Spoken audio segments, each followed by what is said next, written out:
Magandang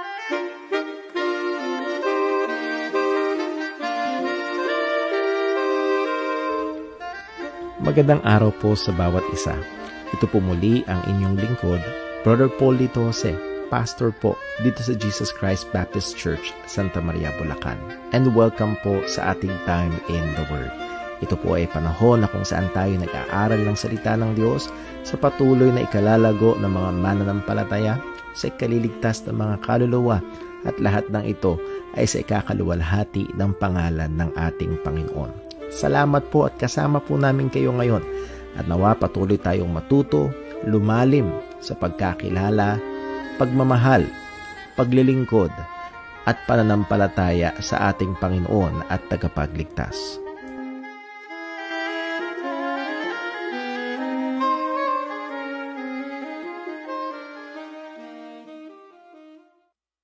Isang pagpalang araw po muli sa bawat isa. Tayo ho ay nagpapasalamat sa Diyos na tayo meron ulit pagkakataon upang mag-aral ng kanyang salita. At tayo ho ay nagpapatuloy sa pag-aaral ng napakahalagang paksa, and that is soteriology or the doctrine of salvation. Pero bago ho tayo dumako sa ating pinaka-study proper ngayon hong araw na ito, ay ilan ho ng mga announcements and reminders and prayer requests para ho sa ating mga kapatiran dito sa JCPC or Jesus Christ Baptist Church Santa Maria. Una ho ay ang ating mga gawain this coming Friday ay meron tayong Time in the Word and online prayer meeting at ating ini-encourage at nire-remind ang mga kapatiran. Ito ho ay ating obligasyon na tayo ho ay magkasama-sama. Isang napakaganda at biblical na bagay na mga Kristiyano ay magtipon-tipon upang magpanalanginan sa isa't isa. And yes, because of the pandemic ay atin hong ginawa itong online.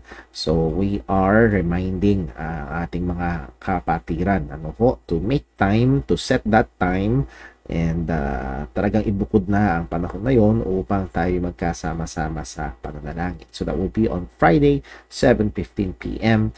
Tayo ho ay nawa masupungan na Panginoon na nagtatapat sa bagay po na ito. And then next po ay isang immediate prayer request. Kahapon ho o kamakalawa, nakachat ko ho ang isang dating kasama natin dito sa church, ang Palmes, ang kapatid na Palmes. So nakachat ko ho si Ate Anjanette at merong nakakalungkot na balita tungkol kay Kuya Dave Palmes. Siya ho ay nabakunahan. Pero ay nasumpungan na meron pala siguro siyang underlying condition at nag-react yung kanyang katawan, at nung siya dinala sa ospital ay nasumpungan na may tubig sa baga at may asthma and so on.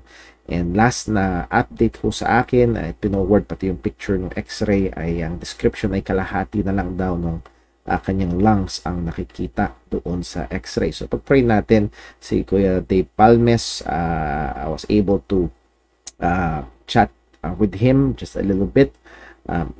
Siguro i-remind siya patungkol sa Ebanghelyo na si Jesus ang pag-asa natin sa buhay man or sa kamatayan man. And at ang reply niya ay naman daw niya nakakalimutan ang Ebanghelyo. So let's pray for him. At again ay nawa ay patuloy na kumilos ang Diyos at mahabag sa kanya. So pray po natin siya patuloy. And then also ang ating kapatid na si Brother Dave Paule, patuloy po nating nilalapit sa Panginoon sa panalangin. And also si Brother Lester John Abelia, and pinapaabot niya ho ang taos-pusong pasasalamat sa mga kapatiran dito sa JCBC. Ang ating church ay nag-send ng 5,000 pesos, and we have meron tayong kapatiran na nagdagdag pa doon. So all in all ay umabot ho ng 10,000 pesos ang ating nasend sa kanya. So that will be for 5 sessions ng kanyang radiation. So ayun ho ay napakalaking tulong. So he is expressing his thanks sa ating buong church, and nawa patuloy natin siyang ipanalangin sa Panginoon at yung gawain doon sa La Union. Okay, so yun ang ating mga reminders and announcements and prayer requests. At bago ho tayo dumako ngayon sa ating pag-aaral, tayo po muna ay manalangin. Let us pray. Panginoon naming Diyos, aming Ama sa langit, we praise you and we thank you. Namamangha kami sa napakatinding biyaya mo sa amin ay nagligtas. Namangha kami, Panginoon, kung paano ikaw, o Diyos, na napakatuwid, perpekto, banal, ay nagmahal sa amin. Lord, kahit sa walang hanggan ay hindi namin matatalos ang kung bakit o paano. Pero amin kang pupurihin, amin kang pasasalamatan sapagkat totoong minahal mo kami. Hindi man namin masagot ng perpektong kasagutan kung bakit, pero alam namin na totoo na minahal mo kami. At totoo na binigay mo si Jesus para kami ay magkaroon ng kaligtasan. And we praise you and we thank you and we love you.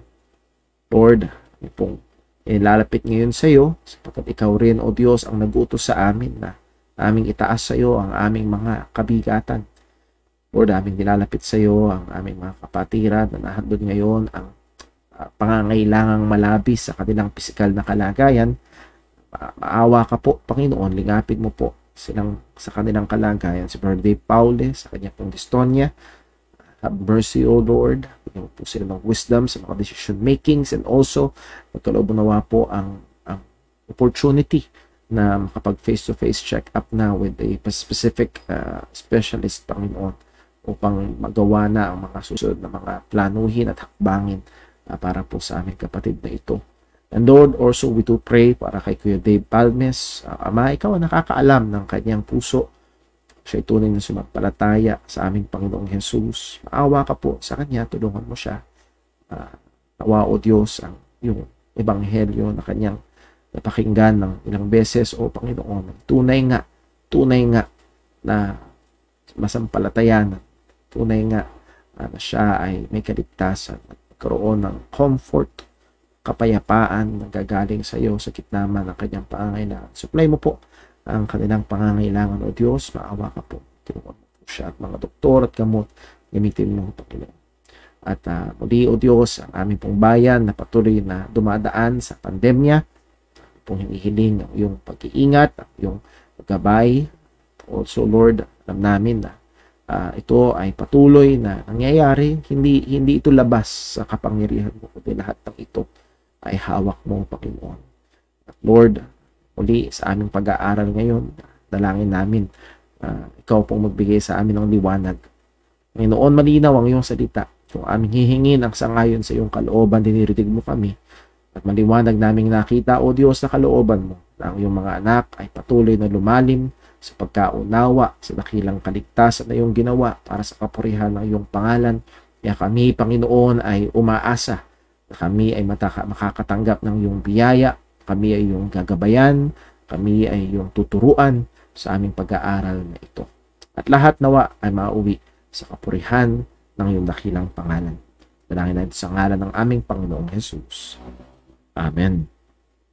Okay, so dumako ho tayo sa ating pinaka-lesson at magre-review ho muna tayo. So, soteriology, and that means the doctrine of salvation, and we are now on lesson number 6. Ano ho?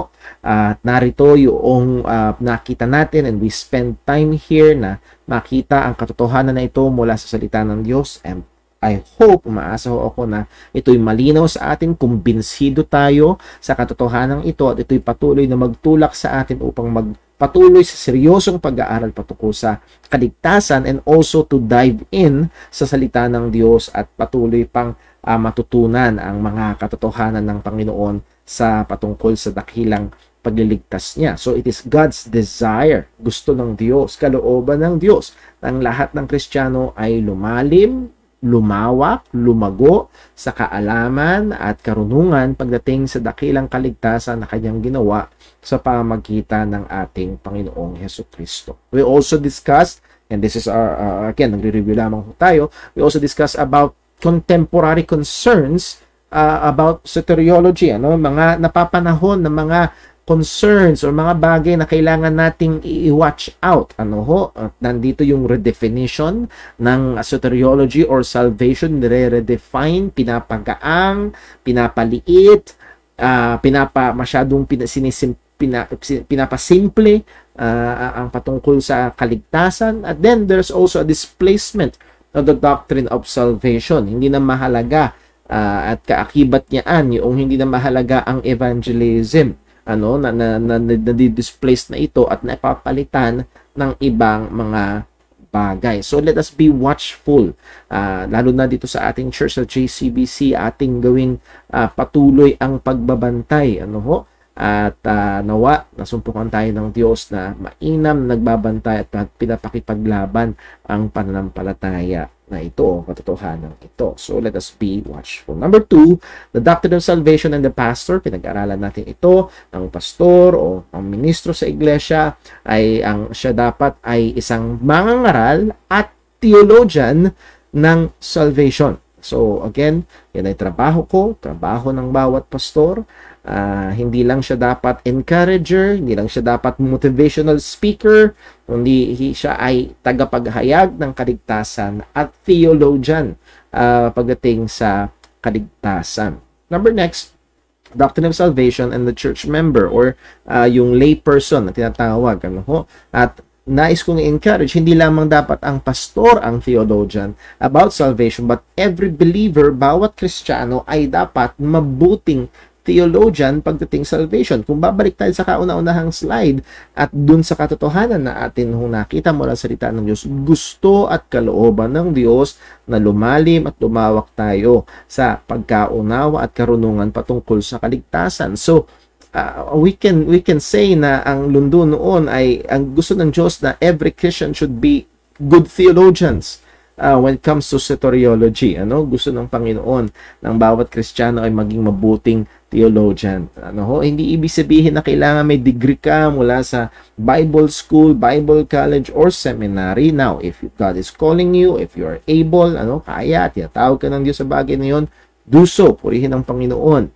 Pero, again, as we study God's Word, kagaya nito sa atin hong ginagawa sa Time in the Word, ang mga mananampalataya, ang mga Kristiyano, huwag nila dapat isipin, hindi naman ako pastor, hindi naman ako preacher, hindi para sa akin yung paglalim sa now, ikaw man ay isang housewife na Kristiyano, isang driver na Kristiyano, isang empleyado na Kristiyano, kailangan natin. Kamakailan lang may nag-message sa akin, hindi natin kapatiran sa JCBC pero kapatiran natin mula sa ibang lugar, at nagpapasalamat siya na buti na lang sa Facebook pwedeng balikan yung mga lessons, at yun ang ginagawa niya sapagkat meron siyang ibang, hindi siya pastor pero doon yung pagnanasa niya na matuto pa sa salita ng Panginoon, particularly patungkol sa kaligtasan. So every believer must be a good theologian about salvation. And then, next, soteriology affects our worship. Yung lalong lumalalim ang pagkaunawa, ang epekto dapat nun ay lalong tumitindi ang ating appreciation sa napakatinding kaligtasan na ginawa ng Panginoon para sa atin, at ito dapat ay maglalong magbigay ng init, magdagdag ng lakas, ng tindi, ng puwersa sa atin hong pagsamba sa Panginoon na nagligtas sa atin.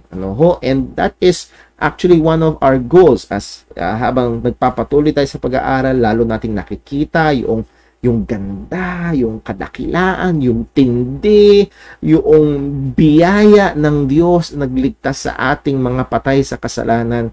Ito'y magtulak sa lalong pagpupuri natin sa Panginoon. So, hindi to dapat tumigil na alam lang natin, kung hindi magkaroon dapat ito ng epekto sa atin. At isa nga sa mga epekto ay ang pagsamba sa Panginoon. At kung naalala nyo yung ating sinabi last time, hindi pwedeng sabihin ng isa, ayoko ng theology, basta I will just worship, I will just love God.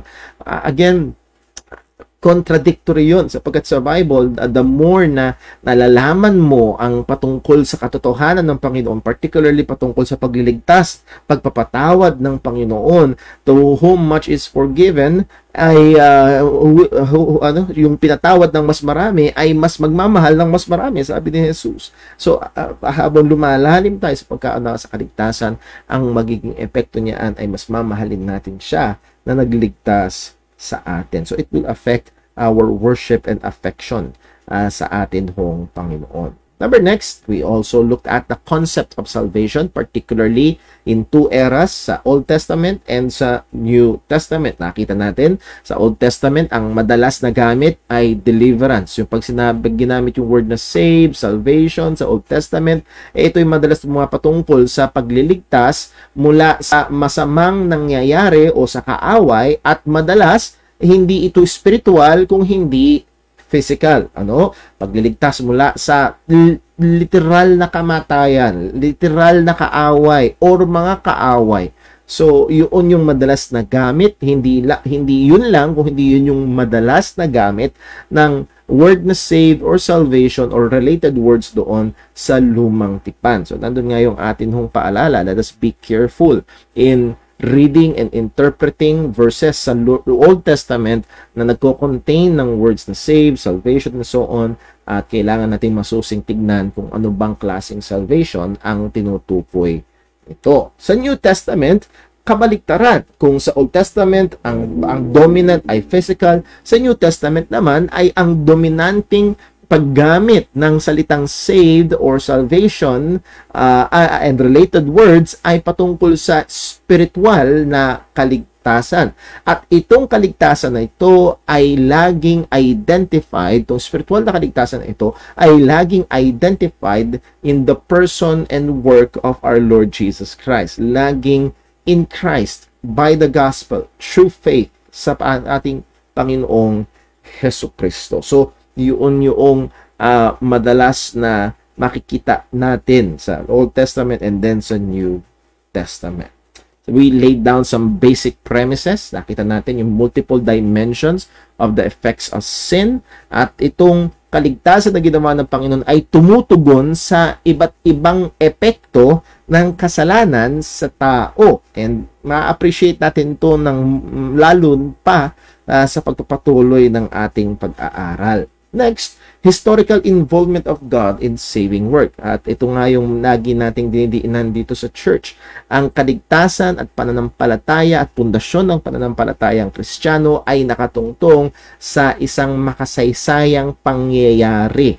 Hindi lang ito idea o konsepto, kung hindi talagang may ginawa ang Diyos. Totoong dumating si Jesus. Totoong pinanganak siya ng birhen, totoong namuhay siya ng walang kasalanan, totoong ginanap niya ng perpekto ang mga kautusan, at totoong namatay siya para sa ating mga kasalanan, at totoong nabuhay siyang muli. Lahat ng ito ay katotohanan ng mga nangyari, at dito nakatungtong ang pananampalatayang Kristiyano. Number next, kaya nga isa sa mga mahalagang implikasyon nito kapag pinapangaral, tinuturo at nakikipag-usap tayo sa iba o binabahagi natin sa iba ang patungkol sa kaligtasan, kailangan nating sikapin at isipin, pakaisipin at lagi i-consider na ito ay rooted o nag-uugat sa mga bagay na nangyari sa history. So hindi lang ito idea,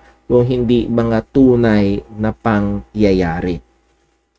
Number 3, individual application of accomplished salvation. Isang mahalagang paalala sa atin ay mahalaga sa pag-aaral patungkol sa kaligtasan, pakikipag-usap patungkol sa kaligtasan, ay i-keep natin at maging mapagbantay tayo sa distinction between salvation accomplished and salvation applied. Yes, ang salvation na in-accomplish, ginawa ni Jesus doon sa krus, ito'y tapos na, it is finished, ang sabi niya bago siya mamatay. And then, ito namang application ng accomplished salvation ay sa isang tao kapag siya ay sumampalataya sa ebanghelyo ng ating Panginoong Hesukristo. Siguro ganito natin tingnan. It will be applied, maa-apply ang kaligtasan kapag sinampalatayanan yung inaccomplish na kaligtasan ng ating Panginoong Hesukristo. And then lastly, evangelistic commission of the church. At kaya nga ito talaga yung sinunod natin na pag-aaral because it is very much tied up in relation sa atin nung nakaraang pinag-aralan na evangelism. Ang church ng Panginoon, that is all believers, ay merong komisyon or inutusan ng Panginoon na humayo at ipangaral ang dakilang kaligtasan na ito. Let's just take itong sinabi ni Pablo sa 2 Corinthians 5:20. Now then, we are ambassadors for Christ, as though God did beseech you by us. We pray you in Christ's stead, be ye reconciled to God. Kami nakikipag-usap. Para bang dito sa atin sa Pilipinas, merong peace talk between the government and mga makakaliwang grupo, the NPA, at pinapakiusapan kayo ay makipagkasundo. At dito, hindi pwedeng makipagkompromiso ang Panginoon. Hindi makikipagkompromiso ang Panginoon. Hindi siya mag-a-adjust. Ang tao ay tinatawag na magsisi at manampalataya para magkaroon ng pakikipagkasundo sa ating Diyos. Well, let me pause here for a while and do this. Are you reconciled? Ikaw ba ay nakipagkasundo na? Kung hindi pa, kaibigan, alam mo na ikaw ay makasalanan, alam mo na ikaw ay karapat-dapat parusahan ng Diyos dahil sa iyong mga kasalanan, alam mo na namumuhay ka ng may pagre-rebelde sa harapan ng Panginoon, o kaibigan, nais ko sabihin sa iyo, makipagkasundo ka sa Diyos.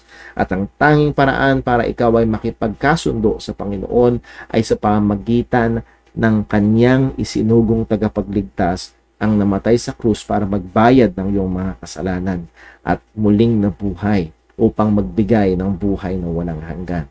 At kung sabi ng Biblia, kung sasampalataya ka, kung ikaw ay magsisisi sa iyong kasalanan at sasampalataya ka kay Jesus sa kanyang ebanghelyo, maliligtas ka at magkakaroon ng kapayapaan sa pagitan mo at ng Diyos, at yun yung pakikipagkasundo. So, be ye reconciled to God. And then dito natapos yung atin hong pag-aaral last time. Kinonsidera natin at nilayout nga natin yung mga magiging balangkas, yung balangkas ng ating magiging sunod-sunod na pag-aaral. Itong Ordo Salutis. Anong ibig sabihin ng Ordo Salutis? It's Latin for Order of Salvation. Yung order, yung pagiging organized nito, makikita natin sa Biblia na merong order na ginawa ang Panginoon para sa kapinlano niya at ginanap niyang kaligtasan para sa atin. So, nandun yung tanong, is there a logical order in the application of salvation to sinners? Meron bang lohikal na order? Pag titignan ba natin ang salita ng Diyos, may makikita? Well, merong iba na dinideny ito. Lalo na yung napaka-simplistic ng approach pagdating sa salvation. Ay, basta ako'y ligtas, pupunta sa langit, that's it. Well, kasama yon, pero hindi lang yun ang kaligtasan na ginawa ng Panginoon. That's a very simplistic approach at maraming bagay na nalalagpasan, maraming bagay na hindi na-appreciate. At hindi lang ito yung appreciation ng tao, kung hindi niya nalalaman at ito ay kanyang pinapabayaan, therefore hindi niya naluluwalhati ang Diyos. Kung hindi niya alam, hindi niya maluluwalhati ang Diyos dito sa napakagandang ginawa ng Panginoon.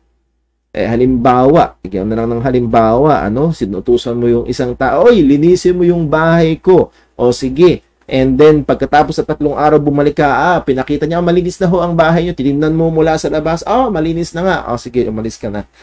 Hindi mo tinignan yung loob, nilinis niya pala yung kasulok-sulukan, maging tinutbrush niya yung tile sa banyo, kanyang binigyan ng pininturahan yung mga nababakbak na pintura sa loob ng kusina, yung tubo na tumatagas, inayos niya. Pero hindi mo tinignan yun, tinignan mo lang yung labas. Hindi mo ma-appreciate and hindi mo mapasalamatan yung ginawa ng taong yun. So, andun yung matinding epekto o kakulangan kapag dininay itong mga bagay na ito at ang approach ay simplistic lamang. Well, meron nag-a-affirm at kabilang ho ako doon at hindi natin ina-affirm ito dahil gusto lang natin na gawing komplikado at gusto lang natin na talagang mas anong pag-aaral na para kang maraming alam. No. Again, malinaw, gusto ng Diyos na lumalim tayo dito. Gusto ng Diyos ang bawat Kristiyano ay maging marami at patuloy na lumalago sa pagkaalam ng mga katotohanan na ito. Romans 8:29, at makikita ho natin na itong Ordo Salutis or Order of Salvation is very much biblically grounded. Hindi ito invento ng mga theologian, kung hindi makikita talaga natin na ito ay nasa salita ng Diyos. Now, mind you, itong sa Romans 8:29, paalala ko lang ho, hindi ito yung kumpleto, hindi ito yung lahat patungkol sa kaligtasan. Makikita natin maya-maya. So, let us read Romans 8:29. Ito po ang sabi. For whom He did foreknew, He also did predestinate to be conformed to the image of His Son, that He might be the firstborn among many brethren. Moreover, whom He did predestinate, them He also called, and whom He called, them He also justified, and whom He justified, them He also glorified. So we can see here an order. Actually, sa ibang mga theologians, ang tawag dito is the golden chain of salvation. Ito ay chain, parang kadena na magkakakabit-kabit.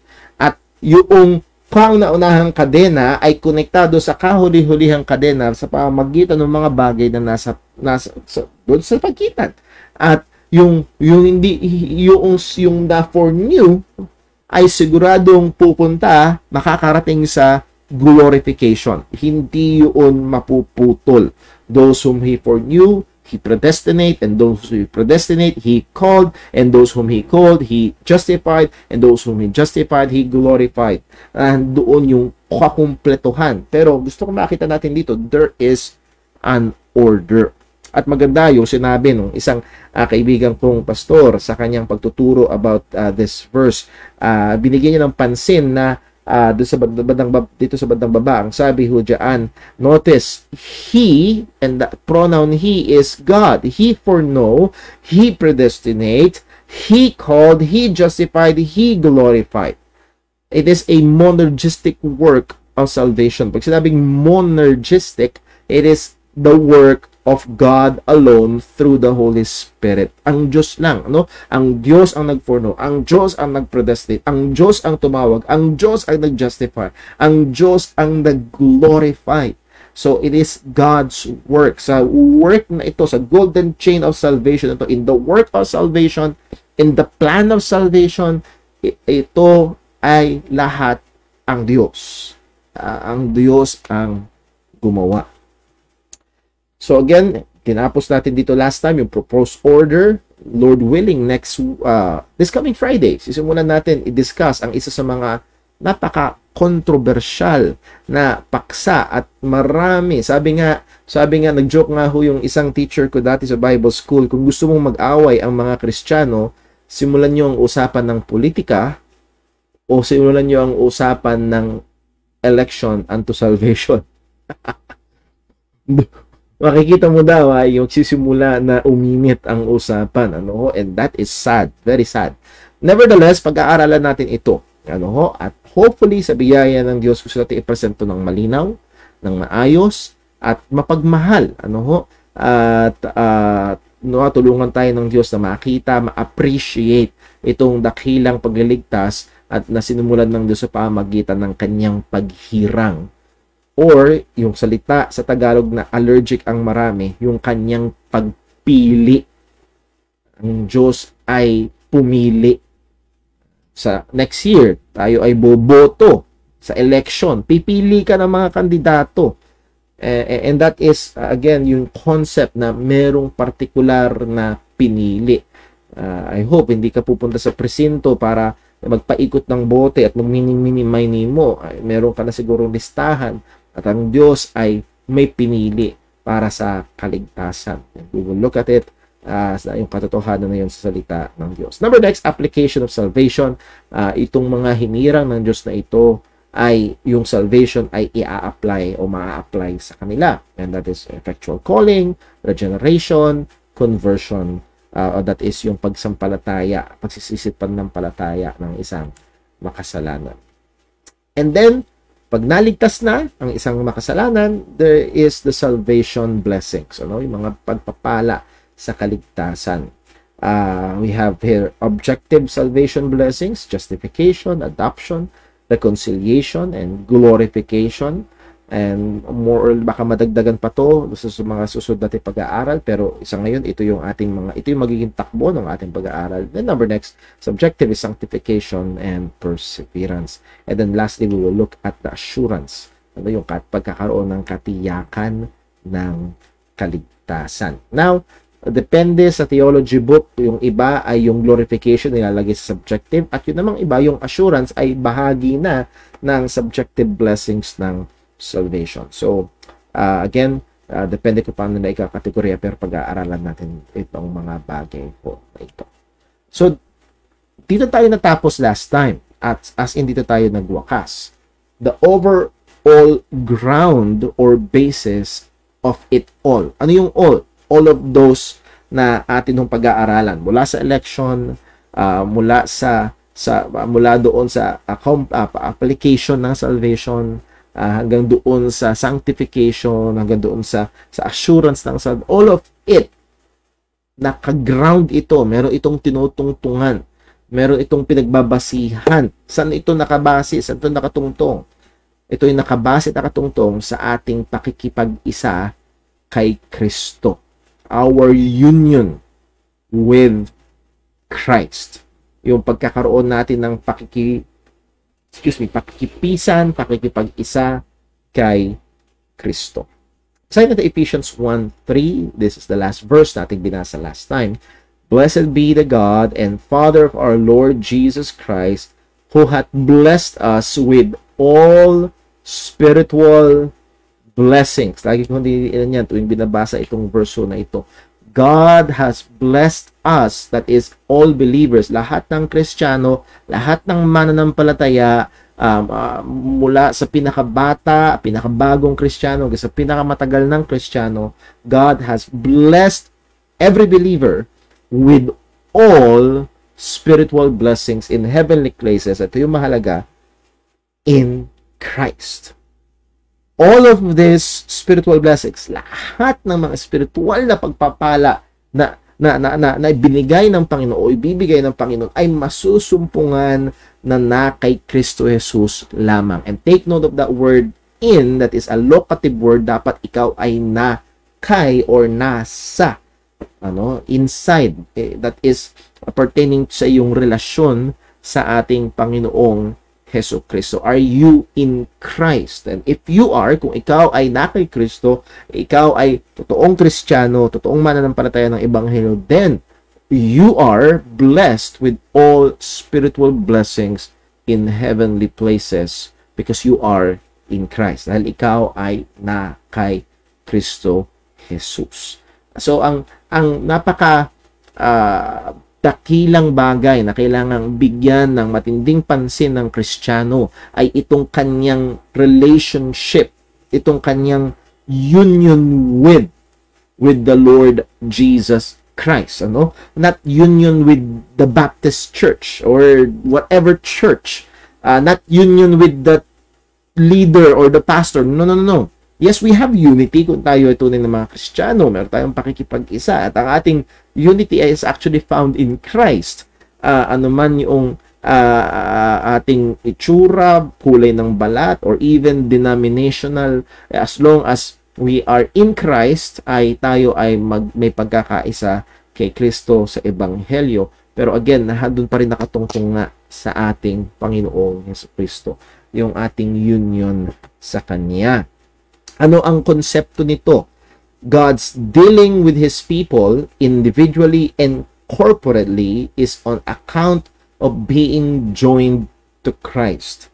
Yung pakikitungo ng Diyos sa Kanyang mga tao, sa Kanyang mga mananampalataya, and be it individually or collectively ng mga Kristiyano, mga tunay na mananampalataya, ay ito ay nakabase sa ating tunay na pagiging pagkakaroon ng union or joined with our Lord Jesus Christ. Another way of putting it, kung tunay kang mananampalataya, kung tunay kang mananampalataya, ikaw ay may pakikiisa kay Kristo at doon nakabase ang pakikitungo sa iyo ng Diyos. And let me add that adjective, ang mabuting ang pakikitungo sa iyo ng Diyos bilang Ama, doon nakabase sa iyong union sa ating Panginoong Jesucristo. Let me give a caution here, a warning. Kung totoo, at hindi na basta totoo, dahil totoo na ang pakikitungo ng Diyos sa atin ay nakabase sa ating pakikiisa kay Kristo, it means na apart from Christ, a person may experience God's goodness or common grace na tinatawag, but he is under God's wrath. Ulitin natin, hiwalay kay Kristo. Kung walang tunay na union, kung walang tunay na relasyon kay Kristo, and I'm not talking about religion here. Hindi ko tinatanong kung ikaw ay 10 taon nang umaattend ng church. Hindi ko tinatanong kung ikaw ay matulungin sa kapwa. Hindi ko tinatanong kung maraming taong pumapalakpak sa iyo o may maraming taong pumupuri sa iyo, or hindi ko tinatanong kung may record ka ba sa barangay o sa pulisya o wala. Hindi yan. Maaaring very much active ka sa anumang grupo ng relihiyon o denominasyon. Pero kung ikaw ay hiwalay kay Kristo, kung ikaw ay walang totoong relasyon kay Kristo, maaaring nakakatanggap ka, nakakaranas ka ng mga kabutihan ng Panginoon. And again, ang tawag nga dito ay common grace. Umuulan sa bukid ng hindi matuwid at sa bukid ng matuwid. Sumisikat ang araw sa makasalanan at sa isang mananampalataya. Again, that is God's common grace. Nararanasan mo yun. Pero, ang malinaw sa salita ng Diyos, if you are not in Christ, then you are under God's wrath. Kung ikaw ay wala kay Kristo, ikaw ay nasa ilalim ng puot ng Diyos. Maaring may nanonood ngayon at isa kang bata, iniisip mo, 10 years old lang ako, Brother Paul, 12 years old lang ako, Brother Paul. Totoo pa rin ito, kung ikaw ay wala kay Kristo, dahil ikaw ay makasalanan, kahit ikaw ay 10 years old, 12 years old, 7 years old, dahil ikaw ay makasalanan, kung ikaw ay wala kay Kristo, ikaw ay nasa ilalim ng puot ng Diyos. At kahit ikaw ay 70 years old, na napakadaming mo natulungan, na napaka-aktibo mo sa anumang church, marami kang alam sa teolohiya, kung ikaw ay wala kay Kristo, ikaw ay nasa ilalim ng puot ng Diyos. So makita nyo ho, na dalawa lang. If you have union with Christ, you are blessed with all spiritual blessings. But if you're not in Christ, ikaw ay nasa ilalim ng puot ng Diyos. Ang sabi ng John 3:36, ang sumasampalataya sa anak ay may buhay na walang hanggan, at ang hindi sumasampalataya sa anak ng Diyos o sa anak ay hindi makakakita ng buhay, kundi ang puot ng Diyos ay sumasa kanya. Meron lang dalawa. It's either ikaw ay may buhay na walang hanggan, o ikaw ay nasa ilalim o nasa iyo at nananatili sa iyo ang puot ng Diyos. Dalawa lang. Let me again ask the question, nasan ka? Meron ka bang buhay na walang hanggan? O nananatili sa iyo ang puot ng Diyos? At ang determining factor nito, ikaw ba ay tunay na nagsisi at nanampalataya kay Kristo? Ikaw ba ay na kay Kristo na? Then, let me talk for a while sa mga Kristiyano. Purihin natin ang Panginoon. At sana mas magtulak ito sa atin ng more na appreciation, more love, more fire sa ating pagsamba. Sana hindi yung yugyugan ang nagpapatindi ng iyong pagsamba. Sana hindi yung rakrakang musika ang nagpapatindi ng pagsamba, kundi itong katotohanan na ito, nang ikaw ay sumampalataya, binigyan ka ng Diyos ng buhay na walang hanggan at wala ka na sa ilalim ng puot ng Diyos. Iligtas ka ng Panginoon. Wow. So muli, appreciate natin ito. Napakadakilang kaligtasan na ginawa ng Diyos. So you are in our union with Christ. We are blessed with all spiritual blessings in Christ Jesus.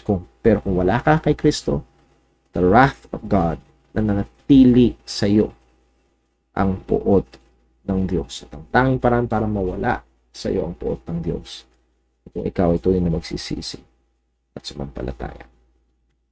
Sabi ni John Murray, very good theologians, I believe sa kanyang book ito na Redemption, Accomplishment of Light, ang sabi niya, union with Christ is a very inclusive subject. So pag pinag-aralan daw ang paksa na union in Christ o pagkikipag-isa kay Kristo o pagkakaisa kay Kristo, ay ito daw ay very inclusive. Marami itong paksa na to ay maraming niyayakap, maraming sakop, It embraces the wide span of salvation from its ultimate source in the eternal election of God to its final provision in the glorification of the elect. Woo, wow! Heavy. Ganong kalaki ang yakap, ganong kalaki ang sakop nito mula pa nung pasawalang hanggan bago ang paglalang ng Panginoon na pinili ka ng Diyos, hanggang sa dumating ang panahon na ikaw ay bibihisan ng niluhalhating katawan, yung may kasiraan, pinalitan ng walang kasiraan, yung may kamatayan, pinalitan ng walang kamatayan, and magkakatotoo na yung sinabi na we will be forever with the Lord. Lahat ng yun ay sakop ng ating union sa ating Panginoong Jesus when we look at and study the Bible about our union with our Lord Jesus Christ. Number next, it is not simply a pace of the application of redemption. It underlies every aspect of redemption, both in its accomplishment and in its application. So, hindi lang to phase, o hindi lang to, tamang salita ng phase. Hindi lang ito yugto o bahagi ng yung kaligtasan. Kung hindi actually, ito yung, kumbaga, pundasyon sa lahat ng bahagi patungkol sa kaligtasan. Ito yung nasa ilalim ito yung pinakapundasyon, our union with our Lord Jesus Christ. Ephesians 1:4. So nanggaling tayo sa Ephesians 1:3, blessed be the God and Father of our Lord Jesus Christ, who hath blessed us with all spiritual blessings in heavenly places in Christ. So then pagdating sa verse 4, according as He, that is the Father, hath chosen us, take note of the word, in Him. Paano tayo pinili ng Panginoon? We are chosen in Christ. That's the way how God chose us. Kailan? Before the foundation of the world. So, hindi ka pinili ng Diyos nang hiwalay kay Kristo, kundi pinili ka ng Diyos in Christ. Ganun ang pagkapili sa atin ng Panginoon. So, our election unto salvation from eternity past, yung pagkapili sa atin ng Diyos mula pa nung magpasawalang hanggan, ay nakakonekta sa ating Panginoong Jesus. Before the foundation of the world, that we should be holy and without blame before Him in love. Pagdating sa verse 7, in whom, that is in Christ. Again, our connection, our union with Christ, in whom we have redemption through His blood, the forgiveness of sins according to the riches of His grace. Verse 11, in whom, again, in Christ, also we have obtained an inheritance, being predestinated according to the purpose of Him who worketh all things after the counsel of His own will. At ilang sa mga talatang ito ibabalik-balikan natin. Lalo ito in verse number 11, ang sabi, God worketh all things after the counsel of His own will. Yes, kasama doon ang salvation. He worketh our salvation. Gawin natin mas personal. He worketh your salvation. Ang yung personal na kaligtasan, ang Diyos ang gumawa. Ang Diyos ang nagdisenyo. Ang Diyos ang nagtalaga. Ang Diyos ang nag-ayos. Ang Diyos ang gumawa. After the counsel of His own will. Not our will, but His will. So, that, again, ang point is in Christ. Dun sa ating pakikipag-isa kay Kristo. With the time remaining, let us look at some characteristics of this union. Pag sabi natin union with Christ, sa pagbabasa ko ho, yung aminado ang ilang mga theologians na mahirap i-define. What do we mean? Hindi daw ito, sabi nga ni John Murray, hindi ito katulad ng union between the Trinity. Hindi rin ito katulad ng union sa sa tao, that is yung spiritual or laman, kaluluwa at spirito ng tao, yun na yun, hindi rin daw ganun. So, wala tayong definite na definition sa Biblia, pero we can see some characterization or paglalarawan nito sa Biblia. Anong klaseng union ang meron tayo sa ating Panginoong Jesus? So number one, it is a federal and or representative union. It is a federal or representative union. Si Jesus ang tumatayo nating representante. Parallel ito sa Adamic representation of mankind. So, kung pag binabasa natin ang Biblia, ang buong sangkatauhan ay nirepresent ni Adan doon sa hardin. Kaya nga, nung si Adan ay nagkasala, ang buong sangkatauhan, that is, maging yung mga susunod na tao pagkatapos ni Adan at Eva, ay nahulog sa kasalanan kasama or kay, because of our union with Adam, tayo ay nahulog sa kasalanan kasama ni Adan. Okay, so parallel ito sa Adamic representation. Anong pinaka-premise o basehan nito? The representative act of the federal head is reckoned or counted to the constituent he represented. Ano yung mga yung akto, yung gawa, yung representative work noong nagre-represent o yung tinatawag na federal head ay ibinibilang doon sa mga constituent o yung kanyang mga nasasakupan na kanyang nire-representa. Madalas ko nga hong gamit na halimbawa sa pagtuturo dito sa church ay halimbawa ang ating presidente, huwag naman sana, pero halimbawa lang naman na ating presidente ay nagdeklara ng gera laban sa China. Laban sa China. So, pumigpuyod ba siya? Declaration of war against China. Ngayon, narito na ang China, bobombahin na tayo. Pwede ba tayong magtaas? Oy, hindi ako kasama doon. No. Nire-represent tayo ng ating presidente. Ang buong bansa ay nire-representa niya. So, maaaring hindi perfect yung illustration na yun, pero gusto ko maunawaan natin na in that sense, kapag pumirma ang presidente ng declaration of war against anumang bansa, kasama tayo doon. Nire-representa niya tayo, whether we feel it or not. So, nahandoon yung, again, nakita natin, gumagana pa rin pala ito. Totoo ito, nangyayari pa rin ito. Pero, sa ating pag-aaral, merong dalawang tumayo bilang representante. Una nga ay si Adan, representante ng lahat ng tao. Ito ay mahalaga. Itong katotohanan na ito ay mahalaga sa pag-aaral o pagkakaroon ng tamang pagkaunawa ng tinatawag na original sin. Yung iba ay very much offended sa bagay na original. Ay, pampihira. Wala naman ako nung panahon ni Adan. Ba't kumamanahin yung kasalanan? Again, because he is our federal head. Romans 5:18. Therefore, as by the offense of one, that's Adam, judgment came upon all men to condemnation. Even so, by the righteousness of one, that's Christ, the free gift came upon all men unto justification of life. So, kay Adam, na nirepresenta ang lahat ng tao sa lahat ng buong kasaysayan, tayo ay namatay sa kasalanan dahil sa kanyang ginawa. Yung kanyang ginawa is counted sa atin. Now, ang beauty nito, ang ganda nito ay makikita natin kay Kristo, yung kanyang ginawa na pagbabayad ng kasalanan. Hindi lang yun, yung kanyang perpektong pagsunod sa kalooban at sa mga kautusan ng Panginoon, ito ay counted sa atin. Kaya nga tayo ay merong kaligtasan. So, yung parallel nito, Christ as the federal head or representative of the elect ng mga hinirang ng Panginoon at binigay ng Panginoon sa Kanya. So, nakita natin, isang karakteristik ng union na ito with Christ is a federal, meaning He represents us. Number two, it is legal or judicial. Ito yung legal na representasyon. Halimbawa ay, again, magpinta lang tayo ng isang halimbawa. Halimbawa ay merong, ikaw ay wala, hindi ka makakarating, maaari ka magpagawa ng SPA, Special Power of Attorney. That's a legal representation. Nire-representa ka ng taong noon. So, again, that's a very far na illustration, pero gusto ko lang maunawaan yung word na legal. So, it is a legal or judicial union.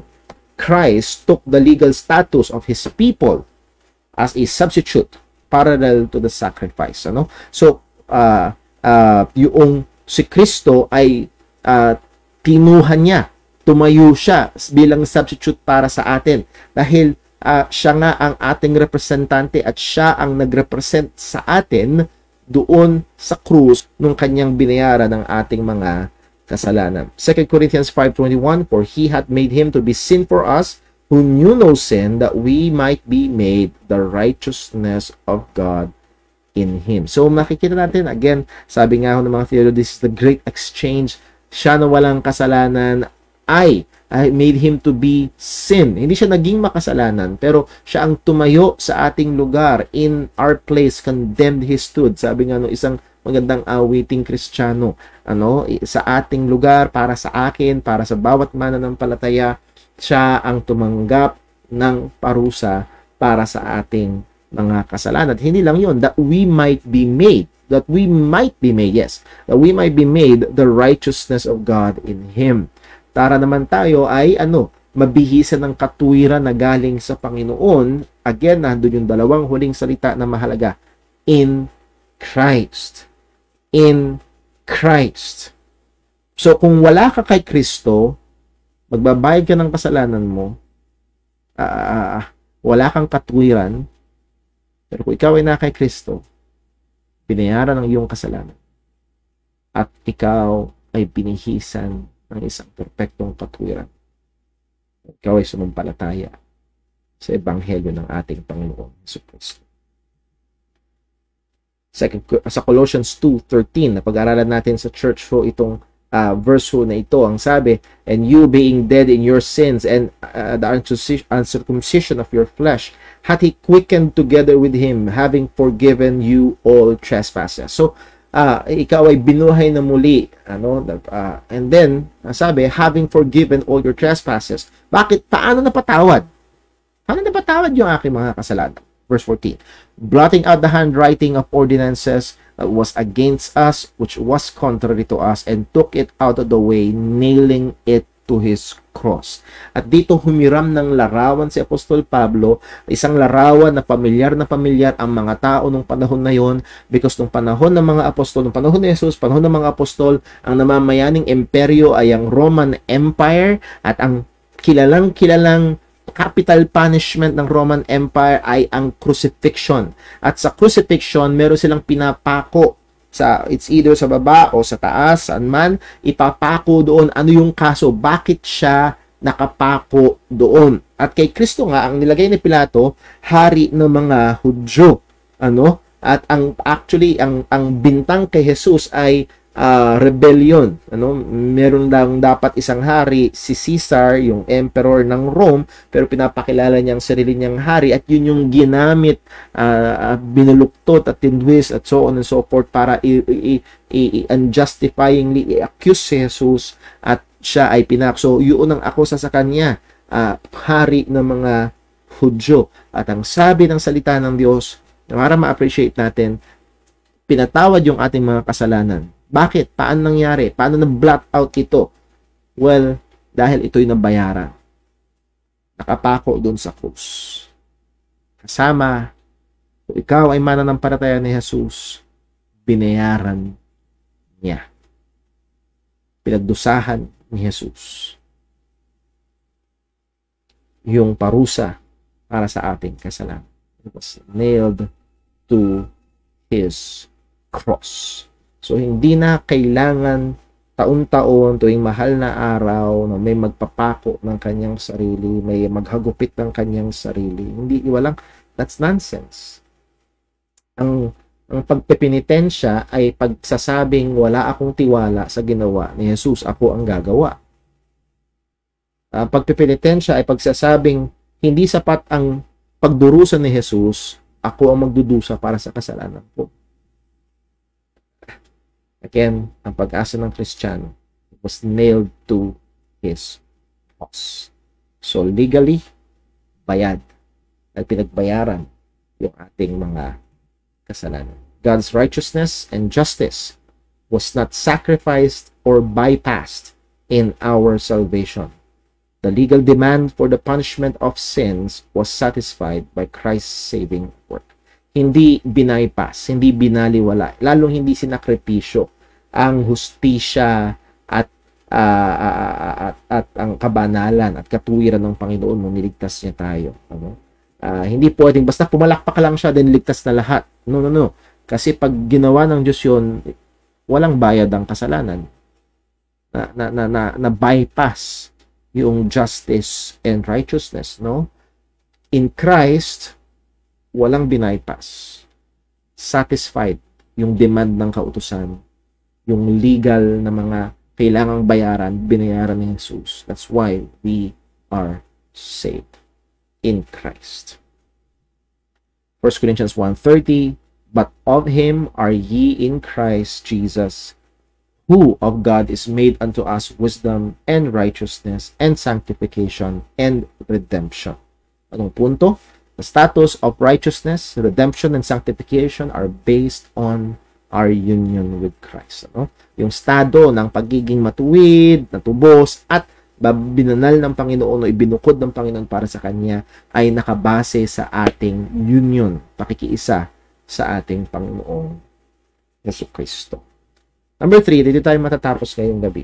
Itong union with Christ, nakita natin, it is a federal or headship union. It is a legal, judicial union. And then number 3, it is a spiritual union. The bond of union is the Holy Spirit Himself. Ano? Hindi to physical union, ito ay isang spiritual na pakikiisa sa ating Panginoong Jesucristo at ang nagtatali nito, ang nagbubuklod nito, ay walang iba kung hindi ang banal na Espiritu mismo. Paalala lang, sa New Testament, tuwing pinag-aaralan o nababanggit ang word na spiritual, fruit of the Spirit, gift of the Spirit, filled with the Spirit, it is, mali yung word na often, it is always connected to the Holy Spirit. Gawa ng banal na Espiritu sa New Testament. So ito ay isang spiritual na union dahil ito ay sa pamamagitan ng banal na Espiritu. 1 John 3:24, and he that keepeth his commandments dwelleth in him, and he in him, and hereby we know that he abideth in us, that is Christ abideth in us, Christ is in us, we have union with Christ by the Spirit which he hath given us. So para sa pamamagitan ng Espiritu ng Panginoon. So that this union with Christ ay hindi emotional union. Feel ko si Lord. Hindi rin siya denominational union. Mahagi ako ng church. No.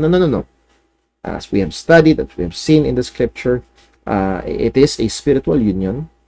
It is a federal head union or a representative union. And then lastly, it's a legal or judicial union. Now, kahit anong impormasyon na ito, sabi nga natin kanina, kung wala kang pakikiisa kay Kristo, kung hindi ka pa sumasampalataya ng tunay kay Kristo, you don't have union with Christ. Ikaw ay nasa ilalim ng puot ng Diyos. And kung ikaw sa biyaya ng Panginoon ay ligtas na at sumampalataya na sa ating Panginoong Kristo, we are blessed with all spiritual blessings in heavenly places in Christ. So mga kapatid, I hope unti-unti kahit papano lumalawak, nakikita natin, may bago tayo nakikita na sa ating kaligtasan. Mas na-appreciate natin, mas tumitindi ang ating pagmamahal sa Panginoon, mas lumalalim ang ating tumitibay yung ating pananampalataya patungkol sa biyayang kaligtasan na ito na ginawa ng Diyos sa atin.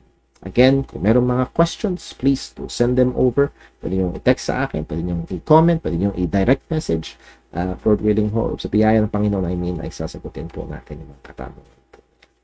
With that, atin yung tatapusin ang ating pag-aaral ngayong gabi. And I hope na patuloy tayong lumalim sa pagkakilala sa ating Panginoon, pagkaunawa sa dakilang kaligtasan na Kanyang ginawa para sa atin. Let us pray. Panginoon naming Diyos, aming Ama sa langit, we love you, we praise you, we thank you. Buti mo, kakamangha, kaligtasan na ginawa mo. Hindi ito isang kaligtasan na binaypas ang hustisya. Hindi ito kaligtasan na binaypas ang katuwiran. Kung hindi, Lord, kagaya nakita namin sa iyong salita, sinatisfy ang hustisya. Binayaran ni Jesus ang aming mga kasalanan. Salamat, Panginoon. Salamat na dito nakabase sa aming emosyon, sa aming denominasyon.